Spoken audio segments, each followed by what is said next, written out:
Production funding for Behind the Headlines is made possible in part by the Bartlett Area Chamber of Commerce and its member A2H, engineers, architects, and planners, creating an enhanced quality of life for our clients and community. To learn more about A2H's services and markets, visit a2h.com. the WKNO Production Fund, the WKNO Endowment Fund, and by viewers like you. Thank you. The major investments and changes in and around the University of Memphis area tonight on Behind the Headlines.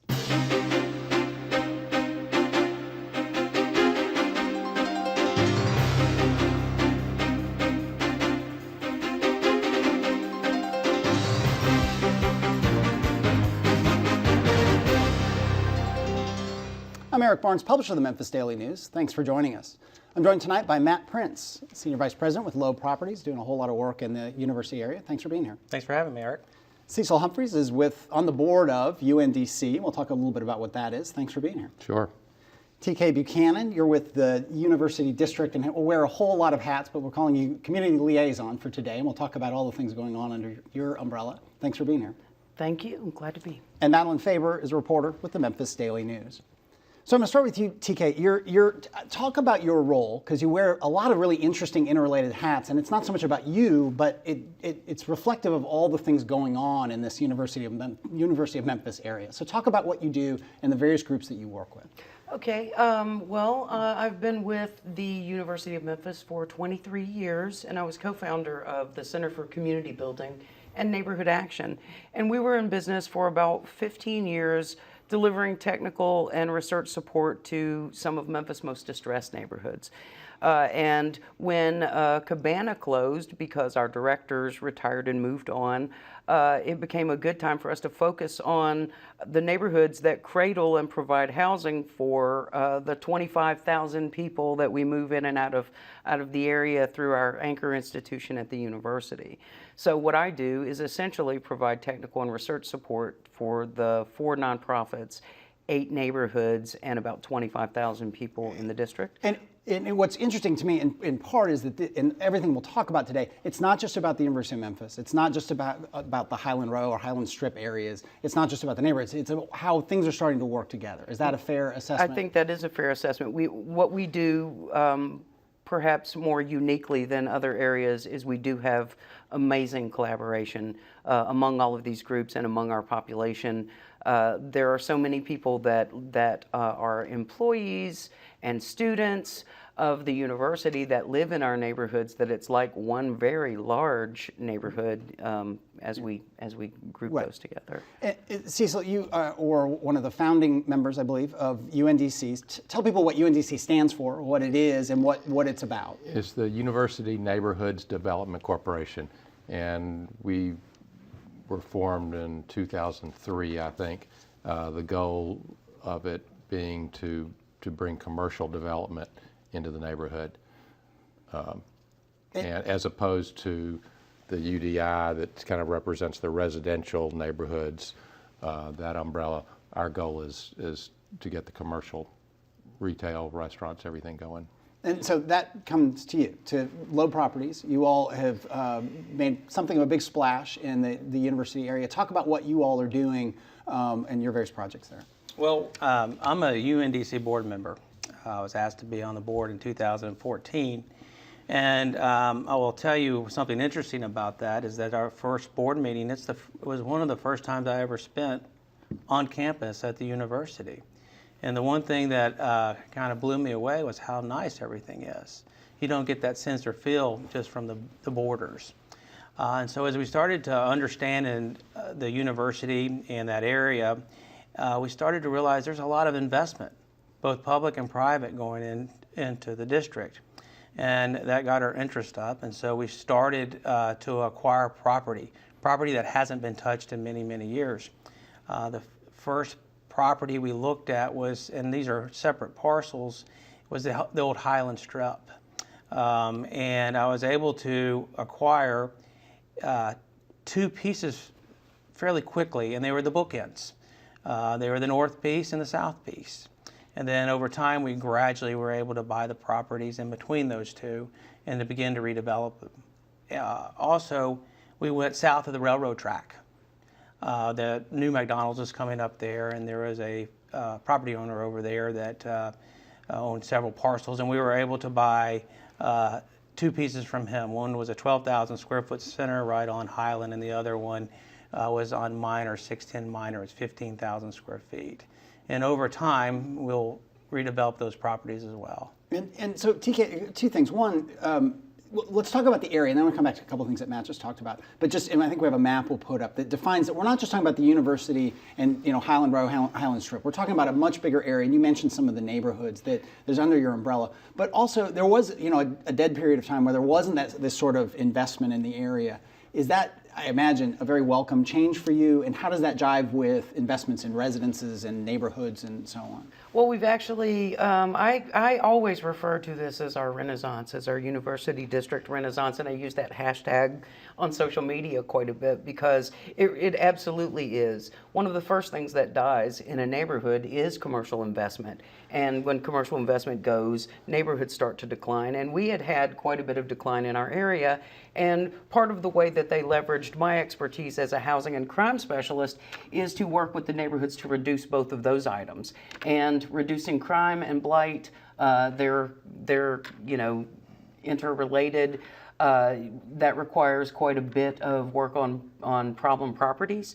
So Loeb's team has done a lot of heavy lifting for us where that is concerned. They've turned some of our long-term problems back into assets, and that's pretty important.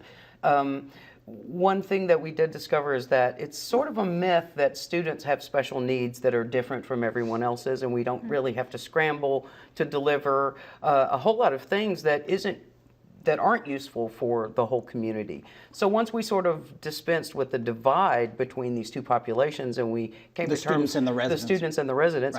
Right. We came to terms with the fact that we all have the same basic need for assets. We all want a walkable community. Right. We all want to reduce the distance between where we live, work, and play. A lot of scholarship points to what we call a live-work-play triangle. And the theory goes, the smaller you can get that, the better your quality of life. In the University District, we take that very seriously. And we try to deliberately have everything in this area that we need to live, work, and play. And I was born in this district 2 blocks from where I live now as a homeowner. And I'll tell you that this is the farthest I've left our district in many, many months. I'd never. Oh, you mean out to the studio? We're out past, outside the 38111. Outside the and we're thrilled. Yeah. Our quality of life has enhanced a great deal. We've reduced residential blight by 50% since 2012. Let me. I'm going to get Madeline in just one second, but I want to go to you because back to the whole idea of the founding board member. Is this the kind of vision you hope for in 2003, or is this even beyond the expectations you all had? No, I think this is what we hoped for. It in some ways has taken longer than we thought, but we've done a lot of groundwork that hadn't shown up in a while. We got the TIF that made the funding for the Highland Row parking garage, made that possible. I think one of the biggest things we've done is gotten the overlay which adopted. is kind of a plan or a guiding sort of. It's a zoning overlay that is in addition to the Uniform Development Code, which adds additional restrictions and requirements for anything built within the overlay area, which is basically Poplar down through Park and a couple blocks wide, and then it requires buildings to be built up on the street. Instead of having big parking lots on the sidewalk, it requires wide sidewalks, street trees, higher percentages of transparency to make it a pedestrian-friendly and safer area to walk. We got about 5 years ago, got a grant from the Tennessee Department of Transportation to totally rebuild Walker Avenue, which runs from the campus to Highland, and that's now under construction, and we hope to have that finished in the next month. And we're working on some other larger scale tax plans to make further street improvements and Okay. Yeah, and we'll go through more of that. I want to get Madeline in here, though, but I want to touch on deeper on some of those issues you brought up. But Madeline. TK, I want to go back to what you said earlier in that the student needs aren't that different from the needs of the homeowners in the neighborhood, right? Now, I would like to see what Matt has to say about that, especially in building Highland Row. I mean, Newbies is back. There's the vape shop next door. Whatever's is also in that strip, and I think it is very much a student-oriented commercial heart. But all of these changes are taking place when I think the demographics of the University District are kind of changing. There are 2,000 new student housing units coming up. Highland Row is, I think the new residents are moving in now, and studios are going for $950. Those aren't necessarily for student housing, more for young professionals, which might bring a different mix of residents into the neighborhood. And how do you see changing demographics in the neighborhood, and how can commercial interests reflect that change? Okay, well, I think the changing demographics have everything to do with our school system and the lack of availability of functional, successful primary schools in our district. We have the campus school, which is an amazing model, but it is very small and it is not to capacity for the district. Our public schools are suffering. Our one private school that was there closed at the end of this last school year. So that is manipulating demographics and possibly hurting us a little bit with young families. What I will say is I'm a demographer, and those things can be manipulated, and we would like to manipulate them. We would like young families to come back. We have to deliver all the goods and services that young families need, and not just the goods and services that students need. But more to your point about Newbies, I've been a customer of Newbies since it opened, and I graduated 20 years ago. And I think that makes Matt very happy. Both of these gentlemen would probably say something very similar. Well, at least Cecil would. Because they might be earmarked as student assets, it does not in any way mean that I don't need the occasional T-shirt from Tiger Books, and I live part-time at RP Tracks. They have a special booth for me in the patio, and so all of those things that we've set up to make safe places for students absolutely work for the general population. And I don't think it's off-putting in any way. It's the school thing that I think we need to fix in order to the primary and the elementary school. Yes, exactly. Yeah. Well, Matt, who do you see as your target audience with Loeb's new developments? Well, we see it as a mix of different uses, and that is, yes, you have places like Newbies that I think now caters to a mix of both young professionals, older demographic, students. I've been over there on Saturdays with my family and feel quite comfortable and at home. We have another use that is going in next to Newbies, which is very similar to Lafayette's at Overton Square. It's a music venue, it's a music hall. They'll have live bands, they'll have food, and they'll have drink. And I imagine that will attract a wide variety of different types and ages. And so, but on the other side, we also recognize there's a lot of 20,000 students here. And so, for instance, we are talking to someone that does a pretty traditional type of hamburger beer restaurant that you would find on on or near a university campus. So I think what's really important is that I don't want to see the one side of the street become an island and the other side of the street become an island. These need to be connected. Mm-hmm. And right now on Highland, it is a very fast street. And unless we slow it down and unless we create some crosswalks, they will remain islands. It's interesting you talk about that because, and when Cecil was talking about, and TK did too, but Cecil was talking about the overlay and the plan and the restrictions. That used to be, verboten for a developer like you. I mean, if a developer heard restrictions, they heard limits, they heard, any limitations on traffic, they're out of here and they're going to go to the suburbs and develop on a clean blank slate of land. Right. That doesn't scare you as a developer, and obviously other developers. It's not just Loeb developing. You were just available, and we were glad to have you here. But so that no longer scares all developers to hear that there's an overlay, there's restrictions, there's plans you have to follow. It doesn't scare us, but again, we like to do it the hard way. Yeah. Yeah, keep on. and Yeah, we like to do it the hard way. But let me say one thing, and that is that Cecil, yes, he's a board member of the UNDC, but he's also a stakeholder.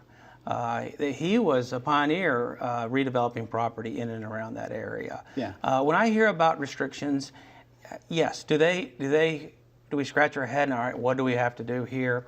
Of course we do. But what I also like about it is that it tells me that the community cares. There you go. And they're just not going to let just anything happen at their back door or front door. Yeah. Cecil, you were going to comment on that. Well, I think initially it was off-putting to some developers, and it was frankly a fight to make some of the early developers comply with the overlay, because they had a Germantown Parkway mentality and way to do things, and they have to think a little bit. But as time has gone on, and developers have either voluntarily or involuntarily had to comply with the overlay, then it gets a little easier every time, because now developers who come in recognize that the overlay's there, and from the beginning they just plan, we need to plan accordingly.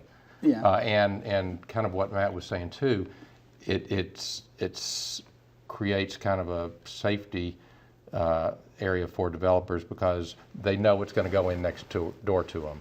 Yeah. And they know if they do things right, the next guy's going to have to do things right. Right, it protects their investments, I think, yeah. better. It's an additional layer of protection for your investment. Yeah, I'm going to go back to Madeline just a second, but you mentioned something earlier in terms of these restrictions, the plans and so on, which was transparency, and that the buildings had to be built with transparency, and that then related to crime. Expound on that a little bit. Well, the buildings now need to be built up on the street, up on the sidewalk, on the wide sidewalks with the trees, and they have to have a certain percentage of windows in the building, which does two things. One, it makes it more interesting for the people inside the businesses to look out on the street and see people walking, and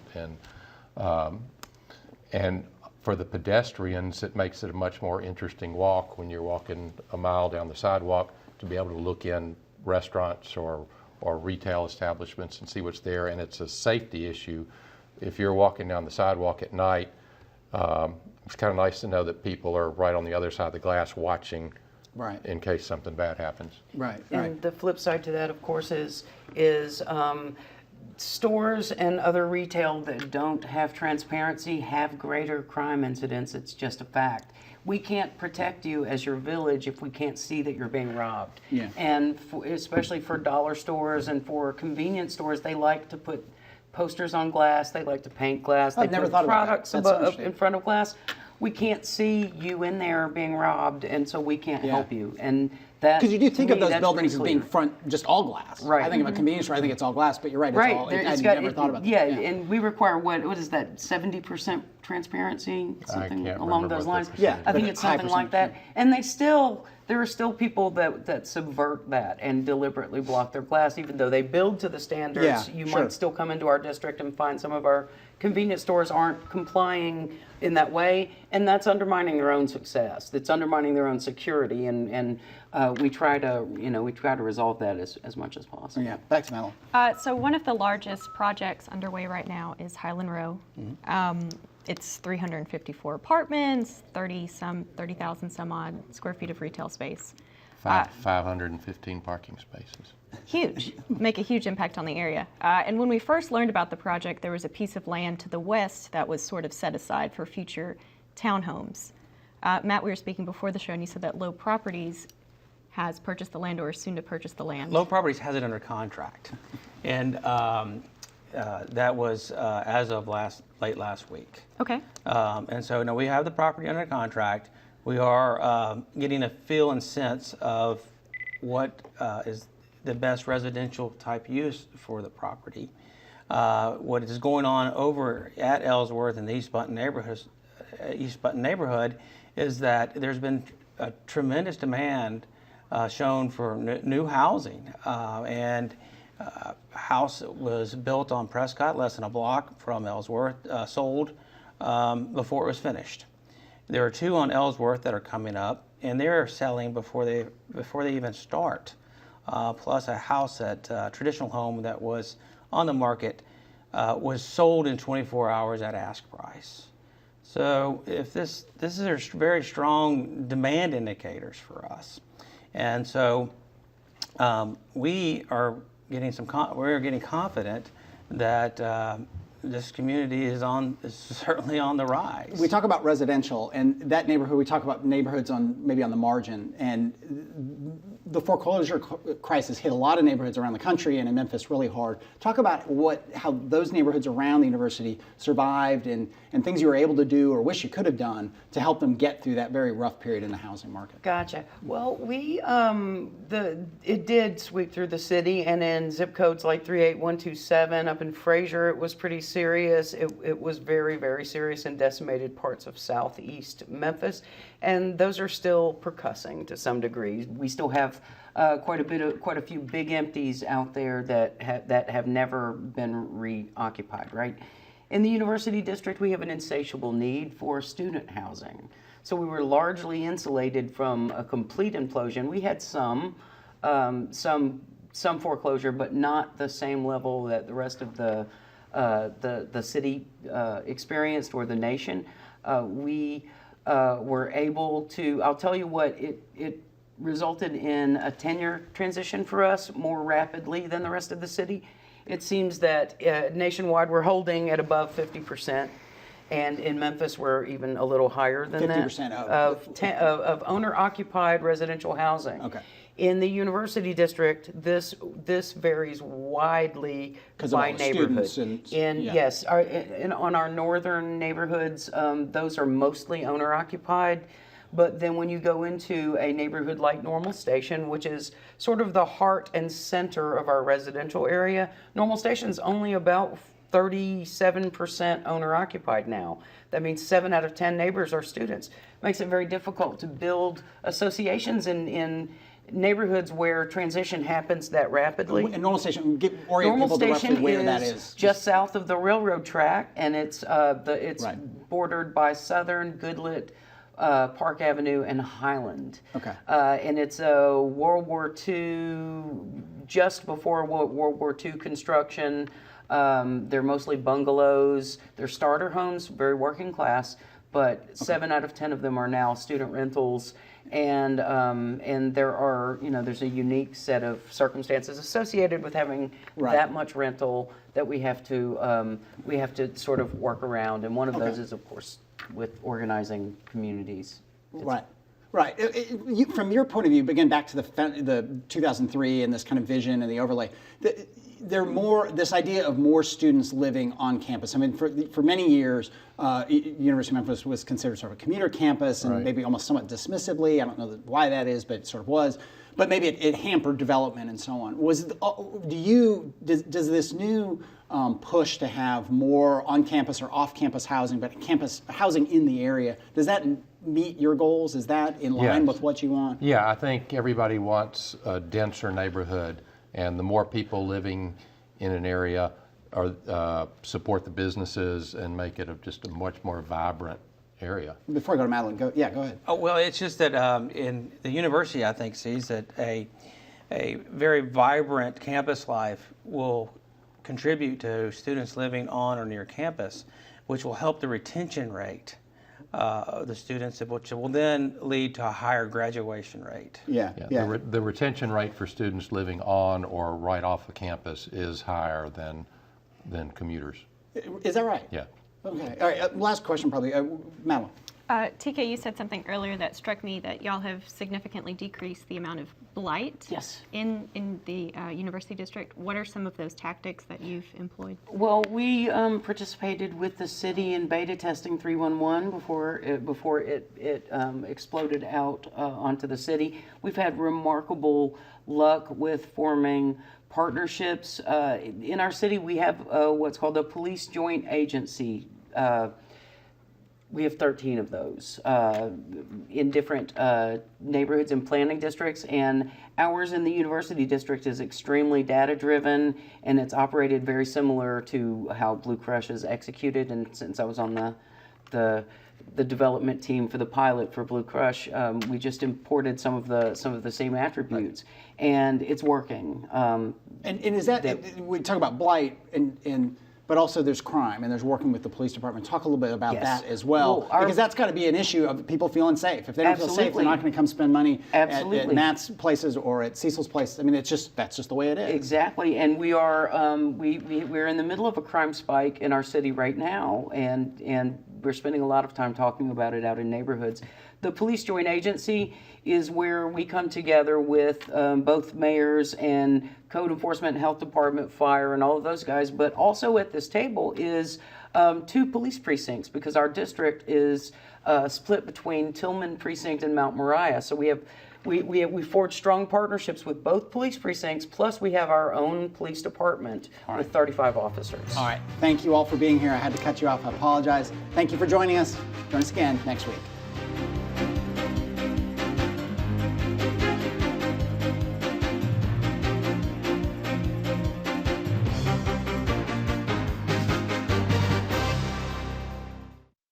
Production funding for Behind the Headlines is made possible in part by the Bartlett Area Chamber of Commerce and its member A2H, engineers, architects, and planners, creating an enhanced quality of life for our clients and community. To learn more about A2H's services and markets, visit a2h.com.